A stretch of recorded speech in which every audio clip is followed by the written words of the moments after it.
Hey there and welcome. This is Candid Skill Modeling. I'm Adam, and this is the second of 3 videos in a viewer-requested build series for Airfix's M18 Hellcat. Pardon the mess, I'm just kind of picking up a little bit from the last build, getting rid of a few of the extra parts, organizing, sorting them out, that kind of thing. So this particular video is going to be mainly a montage, but I will break in and discuss key parts. I'll put the timestamps for those down in the description. While, as I said before, I did build the Tamiya one, and it definitely spoiled me. Building the Airfix was fine. It was great. It came out really well. But there are several considerations. I wouldn't say anything major, but there's a number of minor issues. So I'll just call them out and tell you what I ran into and how I got past them. And hopefully that'll help you out. So, yeah, with that, let's get to the video. Thanks for stopping by, and hope you enjoy.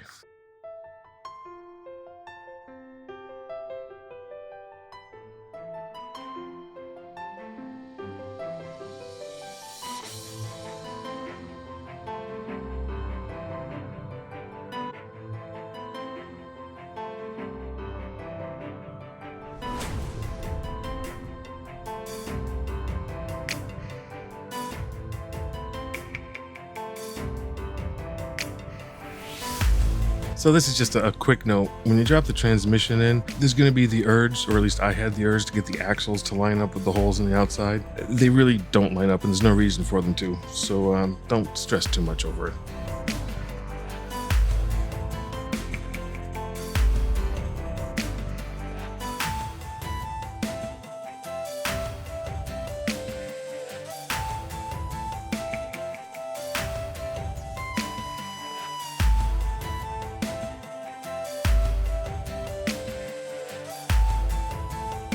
And this would be my first mistake of this build. I should have remembered from the Tamiya one, there's actually a decal that's going to go right under that shovel that I'm fixing at the moment. So I will remove it, the shovel that is, because you can't put the decal under the shovel if it's in the way. So yeah, like I said, that's the first mistake that I made. Just wanted to save you the time. If you're going to build and then paint, or paint and then build, you're going to want to make sure that that shovel goes on after the decal.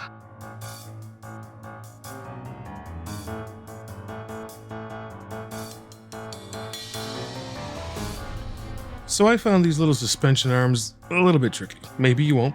You need to make sure that the top ball there aligns under the plates of the axle. The first one I put in didn't quite go on right, and I didn't notice it until later, so I had to pull it off and redo it. Anyways, what I found is if it feels like it's not in place, it probably isn't. So just keep at it. They'll fall into place eventually, and you'll kind of just know. But I just wanted to give you a heads up on that one.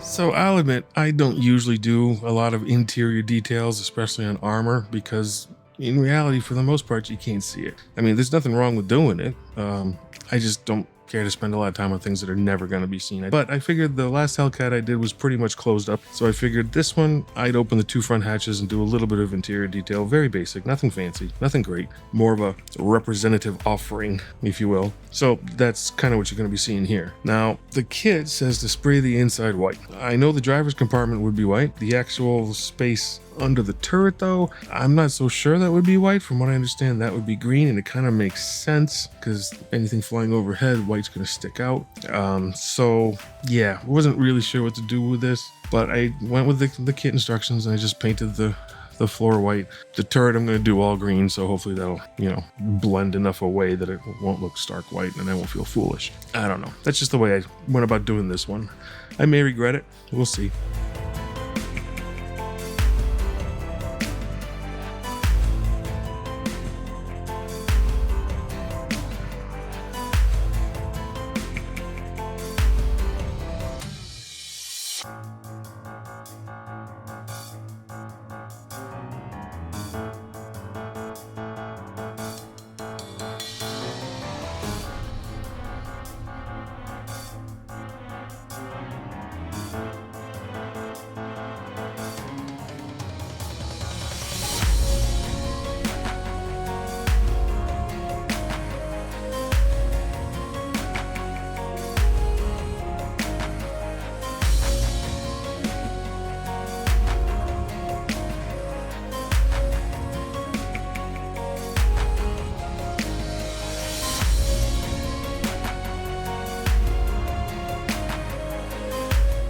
I think I'd mentioned it before, but just in case I didn't, I am going to do both sets of tracks, the rubber and the Lincoln lengths. Ultimately, I'm going to stick with the Lincoln lengths because I think they look better, but just to show you the rubber ones, it's a rubber stretchy band, and there's 4 little pins, and you're going to line those pins up with some holes on the other end, which you're just going to stick them through. They should go right in with no problem. If not, you can clean them out. Then you're just going to, well, the directions say heat up a screwdriver. I never got that to work. I could never get the screwdriver hot enough, so I typically will use a hobby knife. It's thin metal, so it heats up quickly. Although in this particular case, I have a fan going because it's hot in here, so I had to do it a few times. But I'll take a moment and just suggest that any of the younger modelers out there, just make sure there's a parent or guardian or somebody with you just to help you out, because you are dealing with a hot blade and fire. So yeah, just be safe is all. So you're gonna line those pins up like I said, and you're gonna stick them through the holes.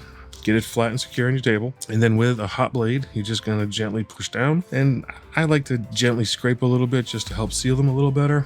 If for some reason you don't get a good seal and they pop off, you can always, or usually, you can just do it again. Once you get those pins nice and flush and you have a relatively secure fold, then you're going to want to stretch it over the wheels. I find it easier to put them on the sprocket, the drive wheels that is, first, and then actually remove the guide wheel on the back, kind of hook it into the belt itself and gently nudge it onto the axle. That seems to work best. If they're loose enough, they'll just go on by themselves. You don't have to worry about it. And like I said, if for some reason when you do that, they pop apart, you usually can just go back in there and redo it.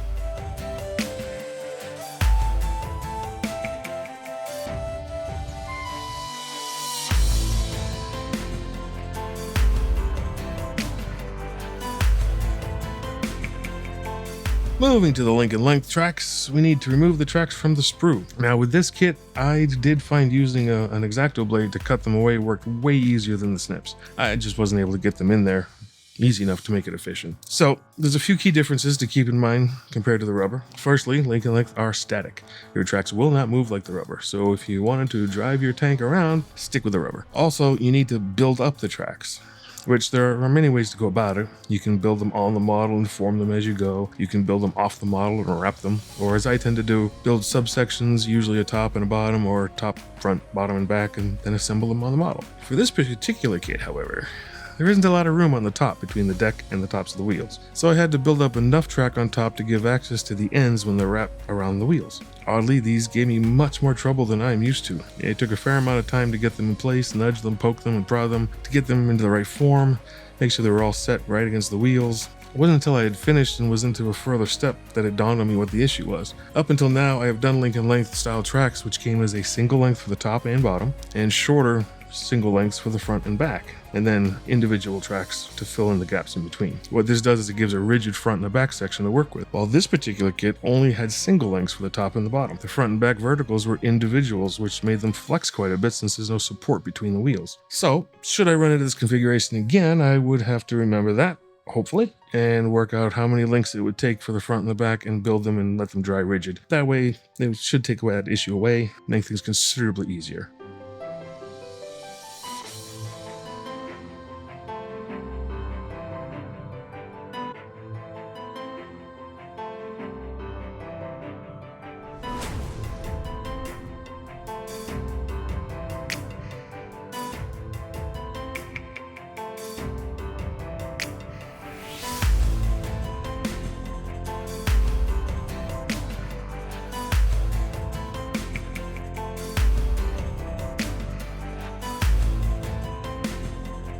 So the next part that gave me a fair amount of trouble was the top deck of the hull. Seems pretty straightforward, right? Big rectangle sits down on another rectangle. The issue is there are two small ridges underneath which actually set on the frame of the chassis. And would have one side go on and the other side pop off, and vice versa. You can tell because the rear is misaligned until you get everything in place properly. I had to use my X-Acto to get in and gently pry it up in parts to pop everything into place. Once it does, it's very satisfying, but fighting to get it in there certainly is not very satisfying. But once it's in place, align it and push it back to set it against the rear.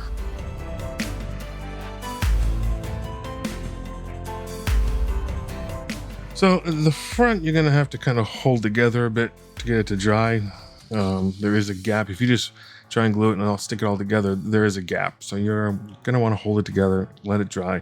But when you're done, there is going to be a slight ridge. You can just go at it with some sandpaper or sanding stick or whatever to remove the ridge going through the front. It's supposed to be smooth, and it doesn't take long or much effort to get in there. Just be careful when you do that you don't remove any details such as the bolts, which I'll get to that in a minute. You can also go at the rear left and right sides to make sure any seams or splits are taken out and smooth those out as well.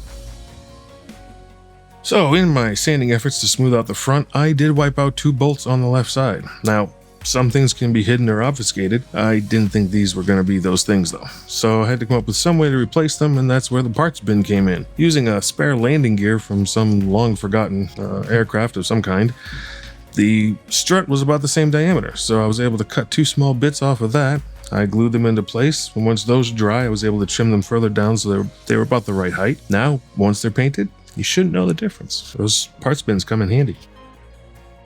The next issue I ran into was removing some of the detail parts such as the cage around the lights, where the sprue connected to that part, known as gates, was not a single tiny point, but rather a long strip, which is fine on larger pieces, but on tiny fragile frames like this, well, it makes them crazy delicate. I did in fact break one and had to repair it before I could use it by just gluing the parts together. So watch for these and be cautious when removing them. This bar is actually the next part to be put aside for now. Just like the shovel from earlier, there is a decal which is going to go underneath this part. It just makes it easier to attach it after the model is built and the decals are in place.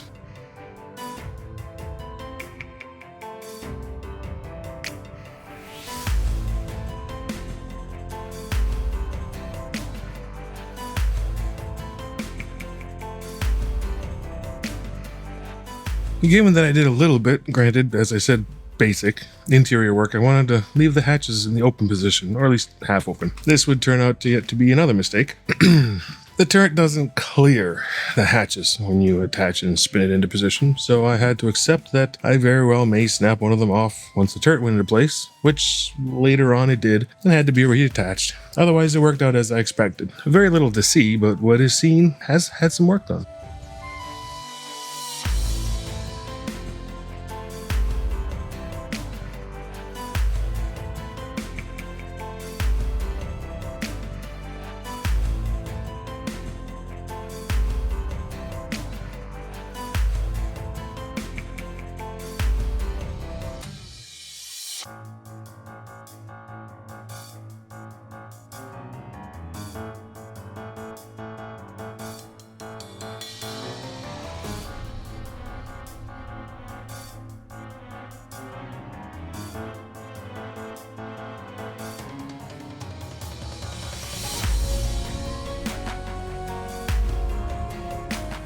So this may seem like a strange thing to call out, but this right here is the Triangle of Doom. It attaches flush to the edges of the ring without much of a surface connection. This makes it very fragile. I almost made a montage just of all the times it fell off, because it was a lot. So take care with this. It can definitely drive you crazy.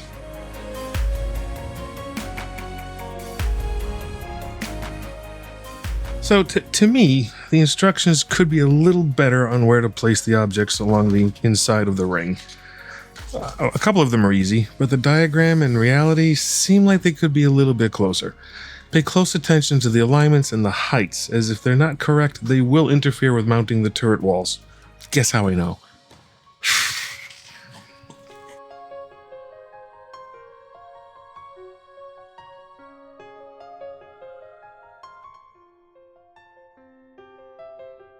The turret housing's straightforward, no issues there. However, on the front are 2 little horns, which make up a thin curved portion which rounds out mounting to the lower ring. Mine did not have pins or guide holes, so I assume none of them do. They just attach flush to each other. They also were slightly warped, so I found getting it into place on the lower ring and using a small clamp to hold them aligned and in place did the trick. Unfortunately, I did not get a good shot of that. My apologies. So this part's still a mystery to me. The diagram shows a radio and a container. There isn't a question mark indicating optional, so it suggests that both go in the same space in the rear deck. Trouble is, unless I break or bend some natural laws, they both will not fit there together. So Using my other Hellcat as a reference, I went with the container. Would love to know where that radio goes. If someone knows, fill me in. If I'm being stupid, I can take it.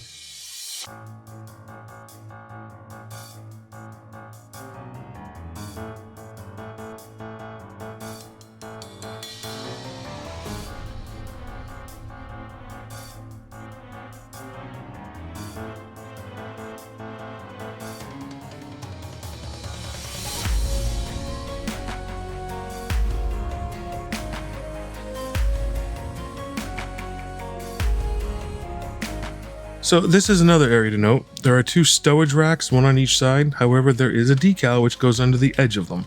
So, like the shovel and the bar, it's easier to leave these off until those decals are in place.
And here you can see what I mean by the turret having an issue clearing the hatch door, as I mentioned earlier. In this particular case, it did make it, but taking the turret off for the painting step later, it took that hatch door right off.